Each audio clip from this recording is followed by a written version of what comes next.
Hey friends, welcome to Biblical Parivartana. Once again, welcome to Daily Devotions. దేవుని ప్రేమ ఇదిగో. అబద్ధ ప్రవక్తలు, అబద్ధ బోధకులు వాళ్ళ జాబితాలో మనం పడకూడదంటే ఈ విషయాలని గుర్తించుకోవాలి. 2వ పేతురు 2వ అధ్యాయంలో ఉన్నటువంటి విషయాలని మనం గుర్తించుకోవాలి. మే 20th చెందినటువంటి వాక్య భాగం 2వ పేతురు 2వ అధ్యాయం మొదటి 3 వచనాలని చదువుకుని తర్వాత మిగిలినటువంటి వచనాలను కూడా చదువుదాం. కానీ మొదటి 3 వచనాలని క్షుణ్ణంగా చదువుకుందాం, అధ్యయనం చేద్దాం, ప్రార్థన చేసుకుందాం. May the words of my mouth and the meditation of our hearts be acceptable in thy sight, our rock and redeemer. Amen. 2వ పేతురు 2వ అధ్యాయం మొదటి 3 వచనాలు. మరియు అబద్ధ ప్రవక్తలు ప్రజలలో ఉండిరి, అటువలనే మీలోను అబద్ధ బోధకులుందరు. అటువలనే మీలోను, మీ సంఘంలోను అబద్ధ బోధకులుందరు. వీరు తమ్మును కొనిన ప్రభువును కూడా విసర్జించుచు తమకు తానే శీఘ్రముగా నాశనము కలుగజేసుకొనుచు నాశనకరమగు భిన్నాభిప్రాయములను రహస్యముగా బోధించుదురు. మరియు అనేకులు వారి పోకిరి చేష్టలను అనుసరించి నడుతురు. వీరిని బట్టి సత్య మార్గము దూషింపబడును. వారు అధిక లోబులై కల్పనా వాక్యములు చెప్పుచు మీ వలన లాభం సంపాదించుకుందరు. వారికి పూర్వము నుండి విధింపబడిన తీర్పు ఆలస్యము చేయదు, వారి నాశనము కునికి నిద్రపోదు. 2వ పేతురు 2:1-3 మనం చదువుకున్నటువంటి రీతిగా చాలా వరకు మిగిలిన భాగం కూడా, ఈ అధ్యాయంలో మిగిలిన భాగం కూడా అబద్ధ బోధకులకు వ్యతిరేకంగా హెచ్చరికలు ఇవ్వబడినవి. 3 విషయాలు గమనిద్దాం, 5 విషయాలు గమనిద్దాం. మొదటిది ఏంటి అని అంటే, ఈ విశ్వాసులు సంఘము నుండి అబద్ధ బోధకులు వెలువడతారు. పాత నిబంధన సమయంలో అబద్ధ ప్రవక్తలు వాళ్ళ మధ్య నుండే, ఇశ్రాయేలు నుండే లేక దక్షిణ దేశమైనటువంటి ఆ యోధా గోత్రం నుండే వెలువడతారు. వాళ్ళ వలె మరి క్రొత్త నిబంధనలో కూడా అబద్ధ బోధకులు ఉంటారు. వాళ్ళ నుండే వస్తారు, ఆ సంఘం నుండే వస్తారు. 1వ వచనం మళ్ళా చదువుకుందాం. ఓకే, అక్కడ నుండే వస్తారు. ప్రవక్తలు అబద్ధ బోధకులు ప్రజలలో ఉండిరి, అటువలనే మీలోను అబద్ధ బోధకులు ఉంటారు. ఓకే, అంతవరకు చాలు. ఈ అబద్ధ బోధకులు కానీ ప్రవక్తలు కానీ సమాజము వెలుపల నుండి విమర్శించినచో వారిని గుర్తించుట చాలా సులువుగా ఉంటుంది. ఓకే, వీళ్ళు బయట నుండి వస్తే వాళ్ళు బయట వాళ్ళని వెంటనే వాళ్ళని గుర్తుపట్టవచ్చు. టెలివాంజలిస్ట్ చేసే మోసం వాళ్ళు మరి సంఘం నుండే వస్తారు కదా, క్రైస్తవ సంఘం నుండే వస్తారు. ఏ డినామినేషన్ ఉందా కానీ, ఏ చర్చ్ అయినా కానీ ఈ టెలివాంజలిస్ట్ అంటే ఒక విధంగా తలంచేటువంటిది. అంటే అందరూ టెలివిజన్లో చెప్పేటువంటి ఇక వాళ్ళ తీరు వేరుగా ఉంటుంది. ఆ అర్థంతో వాడినటువంటి ఆ మాట అది. ఈ టెలివాంజలిస్ట్ చేసే మోసం కంటే వాళ్ళ లోపల నుండి వచ్చేటువంటి వాళ్ళు కదా. డేవిడ్ హూమ్ లాంటి వారు కానీ, లేకపోతే బెట్రన్ రస్సెల్ లాంటి వారు కానీ ఎప్పుడు వాళ్ళు క్రైస్తవులని అనిపించుకోలేదు. వాళ్ళు క్రైస్తవేతరులుగా ఉండి క్రిటిసైజ్ చేశారు. సువార్తని క్రిటిసైజ్ చేశారు. యేసుక్రీస్తుని క్రిటిసైజ్ చేశారు. సంఘాన్ని క్రిటిసైజ్ చేశారు. అలాంటి వారు చేసే మోసం చాలా తక్కువగా ఉంటుంది. వీళ్ళతో పోల్చి చూసుకుంటే వీళ్ళ మోసం ఎక్కువగా ఉంటుంది. ఇక తక్కువ మోతాదులో ఈ స్థానిక సంఘాల్లో అతి ప్రమాదకరమైనటువంటి పరిస్థితి అబద్ధ బోధకులు. ఏది ప్రమాదకరమైనటువంటి అబద్ధ బోధకులు ఎవరు అనంటే, బైబిల్ బోధిస్తున్న సత్యాలను గురించి ఏ అవగాహన లేనివారు. ఏదో ఒక మాట తీసుకుంటారు, ఇక వాళ్ళు ఇష్టం వచ్చినట్టు చెప్పుకుంటారు. ఒక్క మాట ఒక వాక్యాన్ని 3 గంటల సేపు చెబుతారు. ఒక వచనాన్ని, లేకపోతే 3-4 వచనాలని ఒక ఒక నెలంతా చెబుతారు. లేకపోతే ఒక గ్రంథాన్ని, రోమా గ్రంథం కానీ, నిర్గమకాండం కానీ, ఇక దాన్ని మరి ఒక 10 సంవత్సరాలు చెబుతారు. ఓకే అన్నట్టుగా వాళ్ళకి అవగాహన ఉండదన్నమాట. ఇక వాళ్ళు ఇష్టం వచ్చినట్టుగా చెప్తారు. సందర్భం లేకుండా చెప్పేటువంటి వాళ్ళు అనమాట. అంటే ఈ బైబిల్లో ఉన్నటువంటి సత్యాల్ని ఆదికాండం నుండి ప్రకటన గ్రంథం వరకు దాని బైబిలు బోధ ఏంటి, బైబిలు సత్యం ఏంటి అంటే, బైబిలు వచనం గురించి చెప్పినంత మాత్రాన బైబిల్ అంతటినీ దృష్టిలో పెట్టుకుని చెప్పినట్టుగా ఉండదన్నమాట. కాబట్టి ఆ బైబిలు ఆ బోధని బిబ్లికల్ అని అంటారు, బిబ్లికల్ థియాలజీ అంటారు. ఆ అవగాహన లేకుండా ఉండేటువంటి వాళ్ళు అన్నమాట వీళ్ళు. ప్రమాదకరమైన అబద్ధ బోధకులు ఎవరనగా, బైబిల్ బోధిస్తున్న సత్యాలను గురించి ఏ అవగాహన కానీ, అంటే తప్పకుండా సెమినారీకి వెళ్ళాలని కాదు. ఫర్ ఎగ్జాంపుల్ ఎల్టీ జయచంద్రన్ గారు మరి ఇక్కడ రవి జకరయ్య ఇంటర్నేషనల్ మినిస్ట్రీతో కలిసి పనిచేసినటువంటి ఆయన ఏ సెమినారీకి వెళ్ళలేదు. సెక్యులర్ జాబ్ చేశాడు, గవర్నమెంట్ జాబ్ చేశాడు. కానీ ఆయన మరి హీబ్రూ, గ్రీకు, అడ్వాన్స్డ్ గ్రీకు అది బుక్స్ చదివాడు. సెల్ఫ్ డిసిప్లిన్డ్ మ్యాన్ అన్నమాట. కానీ బైబిల్లో ఉన్నటువంటి సత్యాలని నేర్చుకున్నాడు. కాబట్టి సెమినారీకే వెళ్ళి నేర్చుకోవాలనే సిద్ధాంతం ఏమి లేదు. ఏదైనా కానీ సెమినారీకి వెళ్ళకపోని బైబిల్ సత్యాలని గ్రహించాలి. ఆ గ్రహింపు లేకుండా ఏదో బైబిల్ చెప్పుకుంటే అది చాలా ప్రమాదకరమైనటువంటి అబద్ధ బోధతో సమానం. లేక అక్కడ బైబిల్ ఉన్నదాన్ని వాళ్ళకి దాని అవగాహన ఉండదు, లేకపోతే దాన్ని పెడద్రోవని పెట్టుచూ ఉండేటువంటి వాళ్ళు అన్నమాట. సువార్త అనే పేరుతో వారు తలంచే పద్ధతికి సమాజమును మలుపుకుంటారు. అలాంటి వారు ఉంటారని ఆశ్చర్యపోకండి. తరచుగా వారు చేసే దాడి చేస్తారు. వాటి ద్వారా సంభవించే విషాదకరమైన నష్టమును గురించి బైబిల్ అంతా సాక్ష్యం ఇస్తుంది. పాత నిబంధన కానీ, క్రొత్త నిబంధన కానీ, ఇక వాళ్ళ వలన కలిగేటువంటి ముప్పు గురించి చెబుతారు. సువార్తల్లో కూడాను ఏదో థియాలజికల్గా రాసింది కాదు.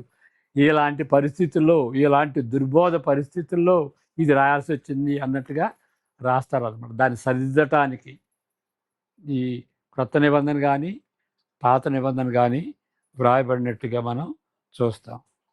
ముఖ్యంగా క్రొత్త నిబంధన. రెండవ విషయం, ఈ దుర్బోధకుల విషయం, ఈ దుష్టమైనటువంటి ప్రవక్తల విషయం. మీరు వీరు తమ్మును కొనిన ప్రభువును కూడా విసర్జించుచు నాశనకర్మగు భిన్నాభిప్రాయములను రహస్యముగా బోధించురు. అది 2వ వచనంలో మనం చదువుకున్నాం. ప్రభువును కూడా విసర్జించుచు. ఎవరు ఈ ప్రభువు? తమ్మును కొనిన ప్రభువును కూడా. మరి ఒక విధంగా అనుకోవచ్చు, వాళ్ళు బిలీవర్స్ కదండి అని. ఓకే, కాబట్టి అది బిలీవర్స్ గురించి. మరి బిలీవర్స్ అయితే ఇలాంటి తప్పుడు బోధ ఎందుకు చేస్తున్నారు? కాబట్టి ఎలాంటి బిలీవర్స్ వీళ్ళు అనేది తమ్మును కొనిన ప్రభువుని కూడా విసర్జించుచు అనే దాన్ని మనం ఏ విధంగా అర్థం చేసుకోవాలి? ఓకే, నాశనకరముగు భిన్నాభిప్రాయములను రహస్యముగా బోధిస్తారు. వారి బోధన గూర్చి ఈ విధంగా ఉంటుందని వారు ఎప్పుడూ చెప్పరు. నేను ఈ విధంగా బోధిస్తాను అని బహిరంగంగా అట్లా ప్లాట్ఫామ్ దగ్గర నుండి లేకపోతే పుల్పిట్ నుండి చెబుతారా? వారు బోధించే పుల్పిట్ నుండి ఈ తీరులో వాళ్ళు చెప్పరు. ఏ తీరులో చెప్పరు? యేసు క్రీస్తుని నేను వదిలిపెట్టాను అని చెబుతారా వాళ్ళు? లేకపోతే యేసు ప్రభు నా పాపము నుండి నన్ను విమోచించలేదు అని చెబుతారా? ఒకవేళ ఆ విధంగా డైరెక్ట్గా స్పష్టంగా చెబితే ఇక కాంగ్రిగేషను వాళ్ళని తరిమేస్తుంది. వాళ్ళు చెప్పే తీరు ఎట్లా ఉంటుందంటే, యేసుక్రీస్తు అందరిలో ఒకడు, ఆయనలో ప్రత్యేకమేం లేదు అని వాళ్ళు తరచుగా యేసుక్రీస్తులో ప్రత్యేకత లేదు అని బోధిస్తూ ఆయన ప్రత్యేకతను, ఆయన ప్రభావమును తగ్గిస్తారు. అందరూ చేసే గందరగోళం, మనుషులందరూ వేరే వేరే గొప్పోళ్ళు వాళ్ళలో ఒకళ్ళుగా తలంచుతారు. వాళ్ళలో యేసుక్రీస్తు ఒకడుగా తలస్తారన్నమాట. ఆయన ఒక భాగంగా ఎంచుతారు. అందరూ చేసే గందరగోళంలో బ్యాక్గ్రౌండ్ నాయిస్ అని అంటాడు కార్సన్ గారు. ఆయనను ఒక భాగంగా అందరిలో ఒకళ్ళండి. ఆ సమయంలో ఈ విశ్వాసులను అది ఒక విధంగా చెబుతూ ఆయన్ని తగ్గిస్తూ ప్రజల్ని వాళ్ళ వైపుకి, ఈ దుర్బోధకులు వాళ్ళ వైపుకి మళ్ళించుకుంటారు సంఘాన్ని, సంఘ సభ్యుల్ని. బహుశా ఒక అలవాటుకు కట్టుబడి ఉండుట కానీ లీగలిజం అంటారు. అంటే ఈ విధంగా నువ్వు ఫాస్టింగ్ అండ్ ప్రేయర్ చేస్తే ఒక అలవాటు, వారంలో 2 రోజులు శుక్రవారం, మంగళవారం నువ్వు తప్పనిసరిగా ఫాస్టింగ్ అండ్ ప్రేయర్ పెట్టుకుంటే, జస్ట్ ఉదాహరణ చెబుతున్నాను, అలాంటి అలవాటుకి కట్టుబడి ఉండటం అన్నమాట. దాని లీగలిజం అంటారు. అంటే వారి వైపుకి ఎట్లా మళ్ళించుకుంటారంటే ఇలాంటివి వాడతారు, లీగలిస్టిక్గా వాడతారు.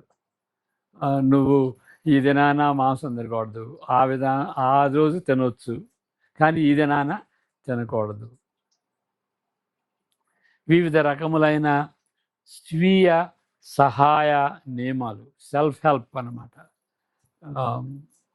అంటే ఈ విధంగా చేసుకుంటే నీకు నువ్వే సహాయం చేసుకోవచ్చు, ఇలాంటి ఫుడ్ తింటే అని. మంచి ఫుడ్ తినటంలో తప్పేం లేదు, కానీ ఒక సెల్ఫ్ హెల్ప్ నియమాలకు కట్టుబడి ఉంటారన్నమాట. లేక వారు ఇష్టపడే చికిత్స, సెంటిమెంటలైజ్డ్ థెరపీ అంటాడు ఆయన. వాళ్ళు ఇష్టపడేటువంటి చికిత్స, లేక అన్ని మార్గాల్లో ఒకే మార్గంగా ఉండే యేసును వివరిస్తారు. ఆయన ఒక మార్గం, ఈయనొక మార్గం. ఆ కాలానికి ఆ ప్రాఫెట్ వచ్చాడు, ఈ కాలానికి ఈ ప్రాఫెట్ యేసుక్రీస్తు వచ్చాడు, తర్వాత కాలానికి ప్రాఫెట్ మహమ్మద్ వచ్చాడు, తర్వాత కాలానికి ఇంకొక ప్రాఫెట్ వస్తాడు అని ఆయనలో ప్రత్యేకత ఏం లేదండి. అందరు ప్రాఫిట్స్ లాగానే యేసుక్రీస్తు కూడా ఒక ప్రాఫిట్ అనేటువంటి తీరులో ఆయనలో ప్రత్యేకమైనటువంటి ప్రత్యేకత ఏమీ లేదు అని ఆ విధంగా బోధిస్తారన్నమాట. ఆ విధంగా దాన్ని రిలేటివైజింగ్ అని అంటారు. ఈ విధంగా వారి బోధకుడ యేసుక్రీస్తుని అబద్ధ బోధకులతో సహా అందరినీ రక్షించగలిగేది ఆయన మరణము అయినప్పటికీ అక్కడ మరలా చదువుతాను ఇక్కడ అన్ని మార్గాలలో ఒక మార్గముగా ఉండే నియమాలు లేక వారు ఇష్టపడే చికిత్స లేక అన్ని మార్గాల్లో ఒక మార్గముగా ఉండే యేసుని వివరిస్తారు. ఈయన బైబిల్ వివరించేటువంటి యేసుక్రీస్తు కాదు. Okay, for example Christ is a new religion అంటారు. But is not Jesus Christ of the Bible, is cosmic Christ. Christ పేరు అనేది క్రీస్తే, కానీ యేసుక్రీస్తుకి బైబిల్ వివరిస్తున్నటువంటి యేసుక్రీస్తుకి ఏ సంబంధం లేదు. వాళ్ళు సృష్టించుకున్నటువంటి క్రీస్తు, అదేవిధంగా వాళ్ళు సృష్టించుకున్నటువంటి యేసు, అంతేగాని బైబిల్ వివరిస్తున్నటువంటి యేసుక్రీస్తు కాదు. కాబట్టి ఇది అలాంటిలాగానే ఉంటుంది. యేసు యేసు ప్రభు అని వాడినంత మాత్రాన బైబిల్ వివరిస్తున్నటువంటి యేసు ప్రభువా, లేకపోతే వేరే విధంగా వాళ్ళు తలంచినటువంటి రీతిగా వేరే పుస్తకాలను బట్టి వాళ్ళు సృష్టించుకున్నటువంటి యేసు అని మనం గమనించాలి. ఈ విధంగా వారి బోధ ద్వారా యేసుక్రీస్తును అబద్ధ బోధకులతో సహా అందరినీ రక్షించగలిగేది ఆయన మరణము అయినప్పటికీ వారు పేరుకు మాత్రము ఆయనకు లోబడతారు. నిజానికి ఆయనను సాధువ చేసుకున్నటకు ప్రయత్నిస్తారు, లేక వేరే యేసును సృష్టించుకుంటారు. మరలా ఈ వాక్యం అర్థం కావాలి. వారి బోధ యేసుక్రీస్తును, ఈ యేసుక్రీస్తు ఎవరు? ఆయన మరణించాడు. ఆయన మరణించి అందరినీ రక్షిస్తాడు. అఫ్కోర్స్ ఆయన యందు విశ్వసించాలి. మరలా పాప ఆయనకి ఇష్టం లేనటువంటి పాపం నుండి పశ్చాత్తాపడాలి. పశ్చాత్తాపం, నమ్మిక, ఫెయిత్ అండ్ రిపెంటెన్స్, ఆ రెండు ఉండాలన్నమాట. ఓకే, అప్పుడే రక్షణ అనేది ఉంటుంది. కాబట్టి యేసుక్రీస్తు అందరినీ రక్షించాడు, కానీ అందరినీ రక్షించగలిగేటువంటి శక్తి ఉంటుంది. ఆ శిలువ శక్తి ఎట్లా ఉంటుందంటే, ఎవరైతే నమ్ముతారో, ఎవరైతే పాప పశ్చాత్తాపడతారో వాళ్ళందరినీ రక్షించగలిగేటువంటి శక్తి ఉంటుంది. కాబట్టి అందరినీ రక్షించుది, అందరినీ రక్షించగలిగేది ఆయన యొక్క మరణం అయినప్పటికీ అందరిలో అబద్ధ బోధకులు కూడా, ఎంతోమంది అబద్ధ బోధకులు యేసుక్రీస్తుని నమ్మి నిజంగా మారు మనసు పొందినటువంటి వాళ్ళు బిలీవర్స్ ఎంతోమంది ఉన్నారు. వాళ్ళని కూడా రక్షించగలదు. కానీ వీళ్ళు ఎవరు అనంటే ఇక్కడ వివరించబడినటువంటి దుర్బోధకులు ఎవరు అంటే, తమ నిమిత్తమై మరణించినటువంటి యేసుక్రీస్తుని, వాళ్ళని కొనగలిగేటువంటి యేసుక్రీస్తుని, వాళ్ళ పాపాలను క్షమించేటువంటి యేసుక్రీస్తుని వాళ్ళు విసర్జించారు. వాళ్ళు నిజమైనటువంటి విశ్వాసులా కాదు. ఓకే, కానీ విశ్వాసులుగా నటిస్తారు. పైకి పేరుకు మాత్రము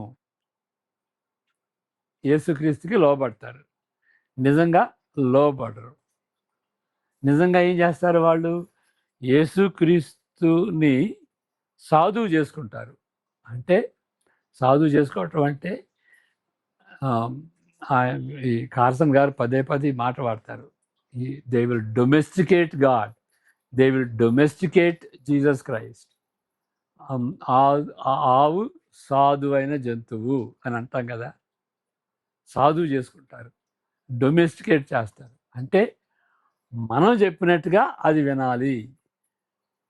ఆవు అంతే కదా, మనం చెప్పినట్టుగా వింటుంది. గొర్రెలు మనం చెప్పినట్టుగా దాన్ని సాధుపరచడం అంటారు. అదేవిధంగా మనం నమ్ముకునేటువంటి దేవుడిని కూడా సాధువు చేస్తాం. అంటే మనం చెప్పినట్టుగా దేవుడు వింటాడు, దేవుడు చెప్పినట్టుగా మనం వింటాం కాదు.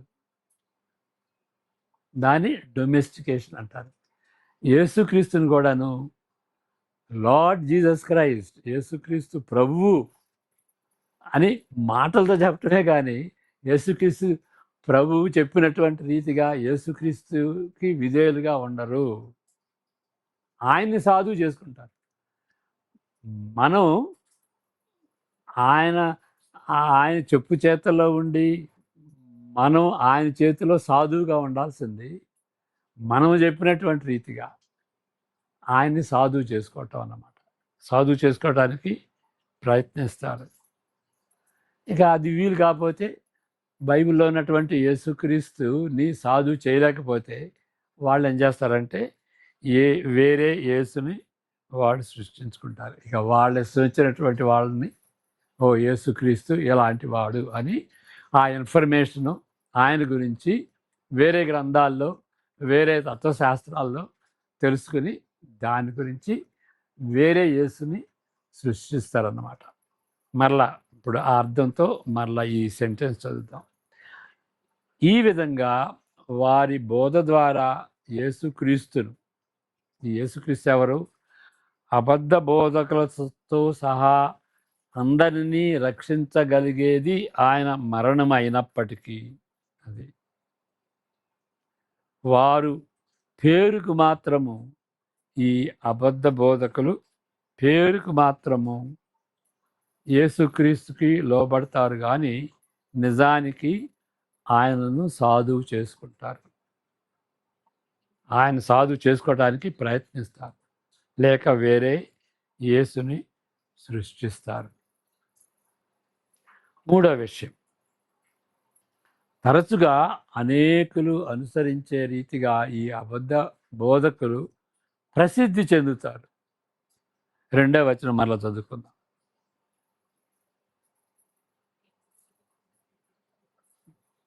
మరియు అనేకులు వారి పోకిరి చేష్టలను అనుసరించి, అనేకులు అనుసరిస్తారు, వాళ్ళని ఇమిటేట్ చేస్తారు.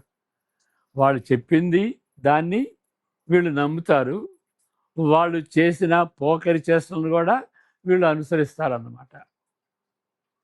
ఓకే, కాబట్టి వాళ్ళు చాలా ప్రసిద్ధి చెందుతారు.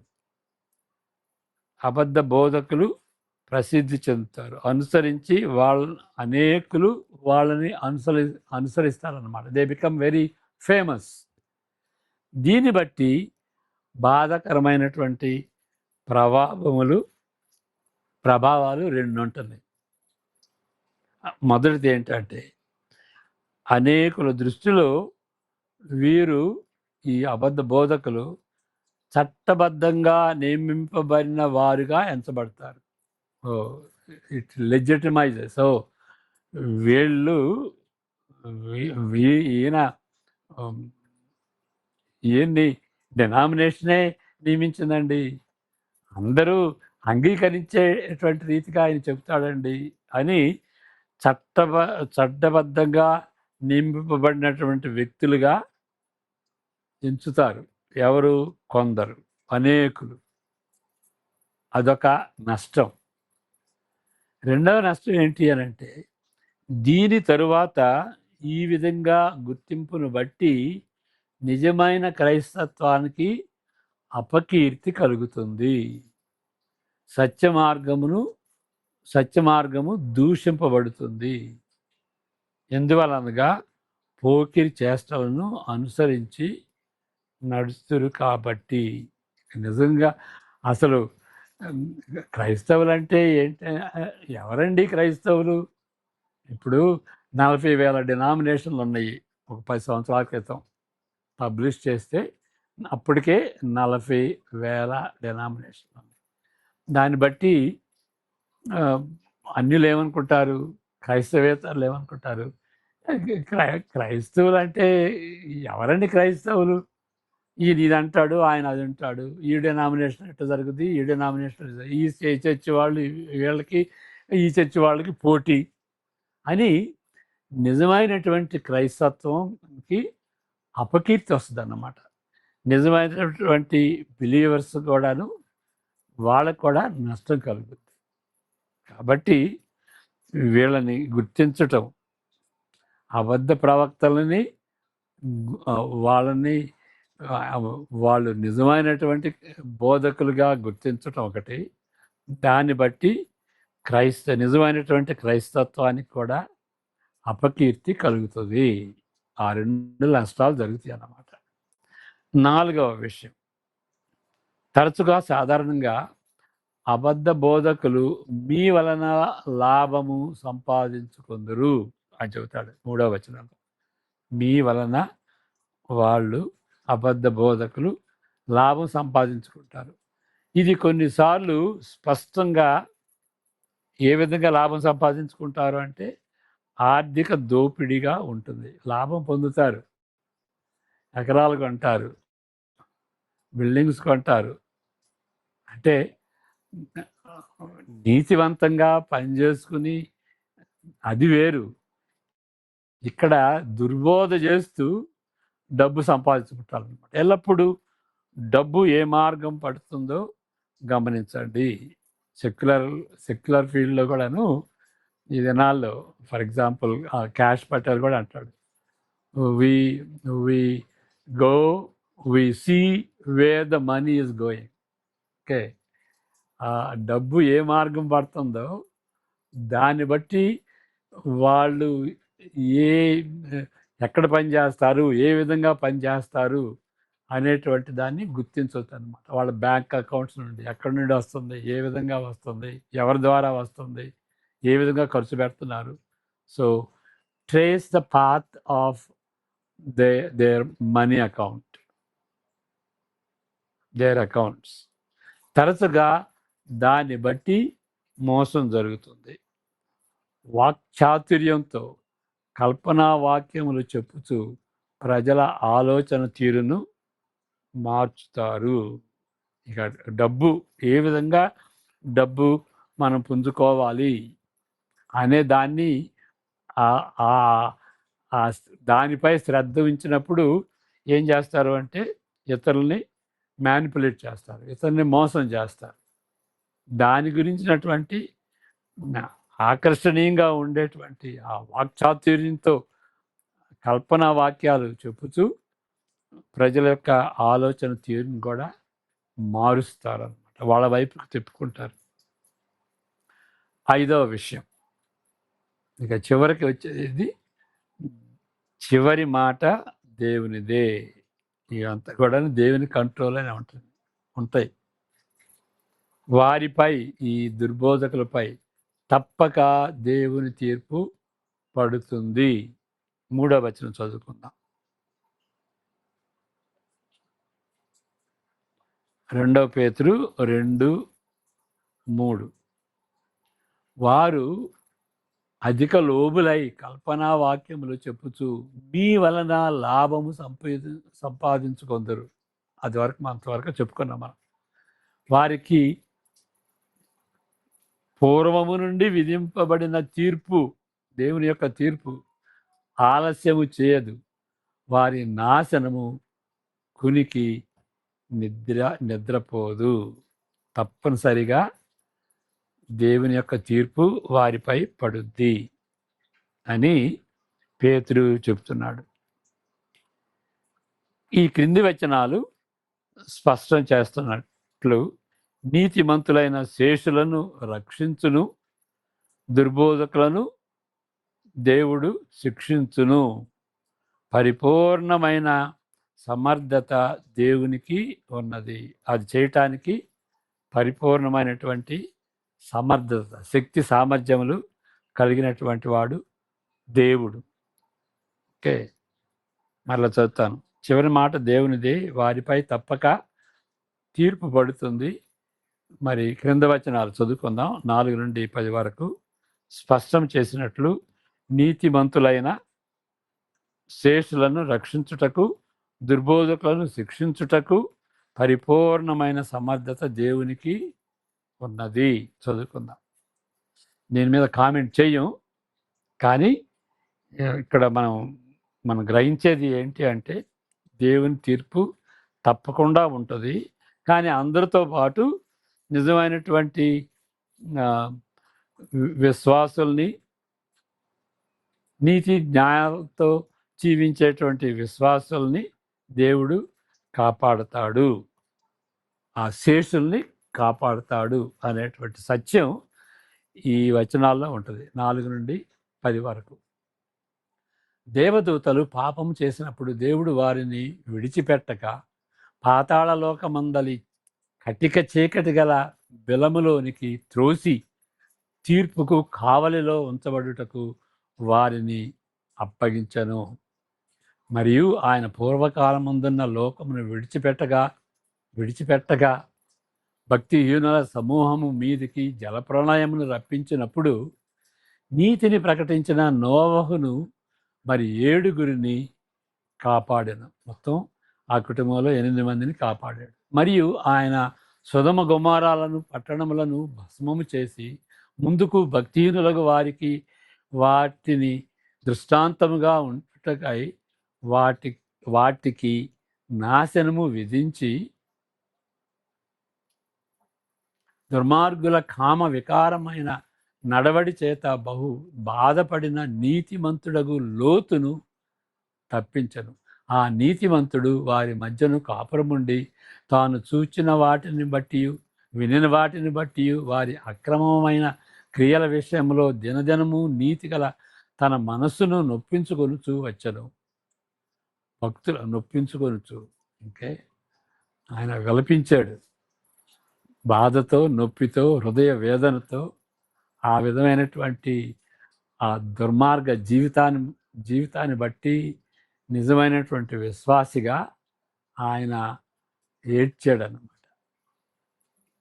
భక్తులను శోధనల నుండి తప్పించుటకును, దుర్నీతి పరులను, ముఖ్యముగా మలినమైన దురాశ కలిగి శరీరానుసారముగా నడుచుకొనుచు ప్రభుత్వమును నిరాకరించుటంటే చర్చ్ అడ్మినిస్ట్రేషన్, ఇక్కడ శిక్షలో ఉంచబడిన వారిని తీర్పు దినము వరకు కావలిలో ఉంచుటకును ప్రభువు సమర్థుడు, శక్తి సామర్థ్యాలు కలిగినటువంటి వాడు.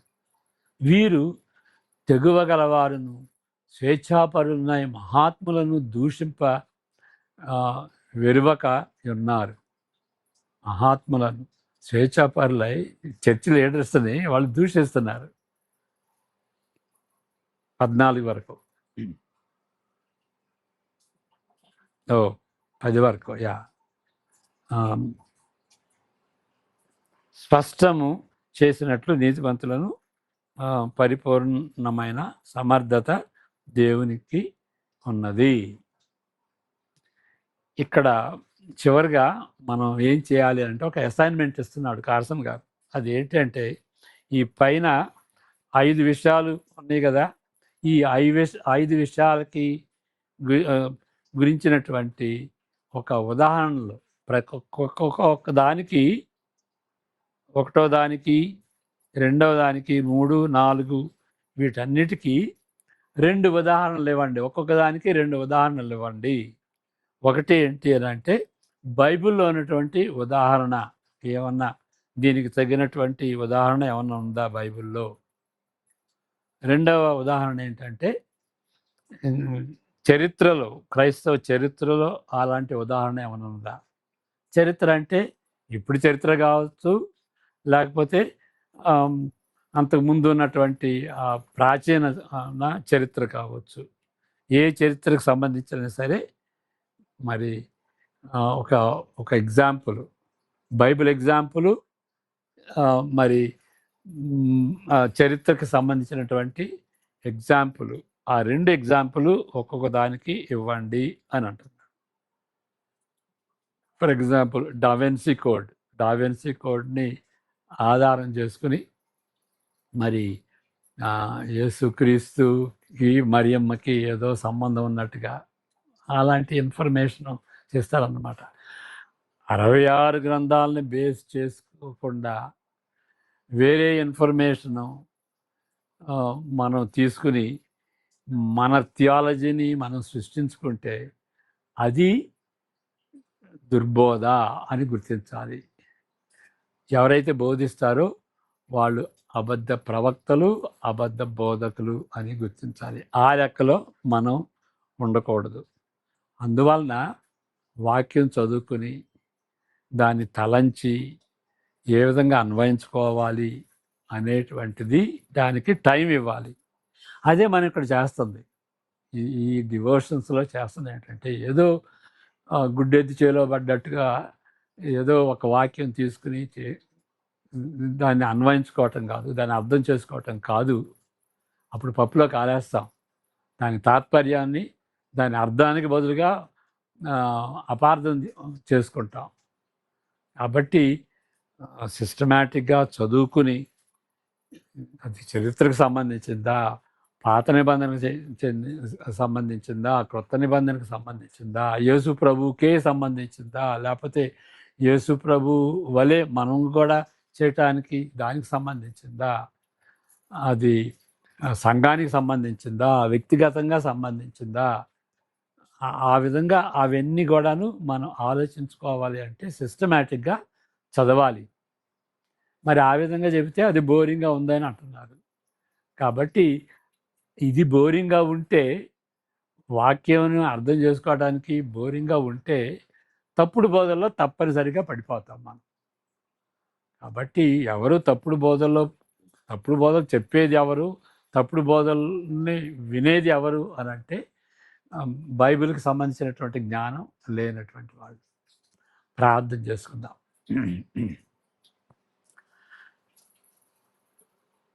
May the grace of the Lord Jesus Christ, the love of the Father, and the fellowship of the Holy Spirit be with each one of us now and all the days to come.